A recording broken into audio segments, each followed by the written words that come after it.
बहुत समय पहले की बात है। श्रावस्ती नगरी में एक गरीब कन्या रहती थी जिसका नाम था गौतमी।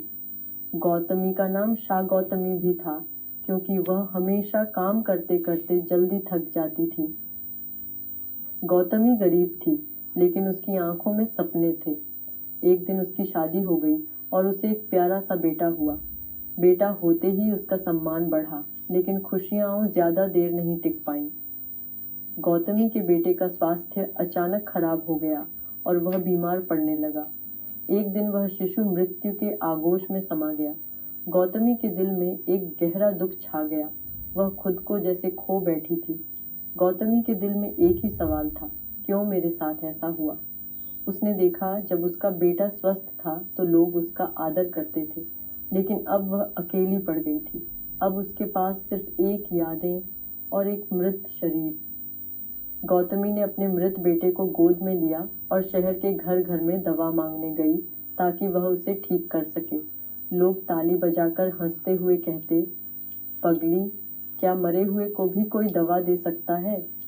इसी दौरान एक दयालु व्यक्ति ने गौतमी को देखा और उसकी कहानी सुनी। उसने कहा, तुम्हें बुद्ध भगवान के पास जाना चाहिए, केवल वह ही तुम्हारी मदद कर सकते हैं। गौतमी ने बुद्ध से मिलने का निश्चय किया।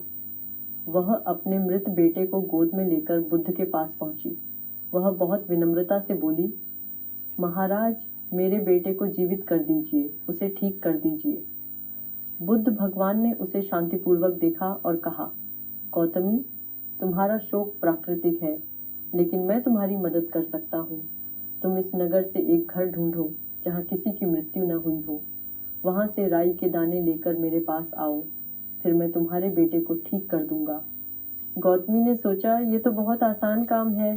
वह घर घर गई और लोगों से राई के दाने मांगे, लेकिन जैसे ही उसने सवाल किया, क्या इस घर में किसी की मृत्यु नहीं हुई, हर घर से यही जवाब आया, यहाँ तो कितने लोग मर चुके हैं, राई के दाने कौन देगा? गौतमी को समझ में आ गया कि वह अकेली नहीं थी। पूरी दुनिया में मृत्यु का अनुभव हर किसी ने किया है। उसे अब एहसास हुआ कि मृत्यु ही जीवन का एक अनिवार्य हिस्सा है। कोई भी इससे बच नहीं सकता। गौतमी ने अपने मृत पुत्र को श्मशान ले जाकर अंतिम संस्कार किया और तभी वह पूरी तरह से समझ गई कि जिस तरह वह अपने बेटे के लिए दुखी थी, वैसे ही हर व्यक्ति कभी न कभी इस दुख से गुजरता है।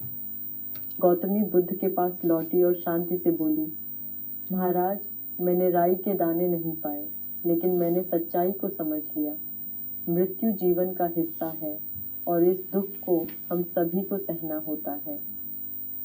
बुद्ध ने मुस्कुराते हुए कहा, तुमने सही समझा गौतमी। दुहक को स्वीकार करना और उसे सहन करना ही जीवन का असली मार्ग है। गौतमी की यह यात्रा न सिर्फ उसके लिए बल्कि हम सभी के लिए एक बड़ा संदेश है।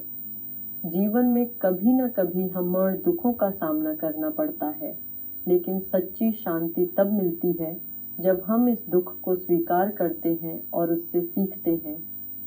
अगर आपको हमारी यह कहानी पसंद आई हो तो कृपया इस वीडियो को लाइक करें, अपने दोस्तों के साथ शेयर करें और हमारे चैनल को सब्सक्राइब करना न भूलें।